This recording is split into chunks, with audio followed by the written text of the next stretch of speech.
একীভূত প্রক্রিয়ায় থাকা ৫ শরিয়া ভিত্তিক ব্যাংকের কর্মীদের বেতন ভাতা পরিশোধে বাংলাদেশ ব্যাংক প্রায় ৩৫০ কোটি টাকার তারল্য সহায়তা অনুমোদন দিয়েছে।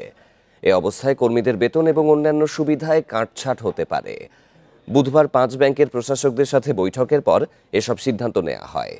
বৈঠকে ৫ ব্যাংকের প্রশাসকরা কর্মীদের বেতন ও ভাতা পরিশোধের জন্য ১,০০০ কোটি টাকা তারল্য সহায়তা চান।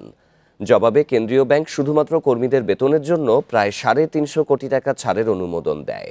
এ সময় বাংলাদেশ ব্যাংকের গভর্নর আহসান এইচ মনসুর ব্যাংকগুলোর দুর্বল আর্থিক অবস্থার কারণে বেতন ও অন্যান্য সুবিধা কমানোর নির্দেশনা দিয়েছেন বলে জানা গেছে। একীভূত প্রক্রিয়ায় থাকা ফার্স্ট সিকিউরিটি ইসলামী, সোশ্যাল ইসলামী, ইউনিয়ন, গ্লোবাল ইসলামী ও এক্সিম ব্যাংকে প্রায় ১৬,০০০ কর্মী কাজ করছেন।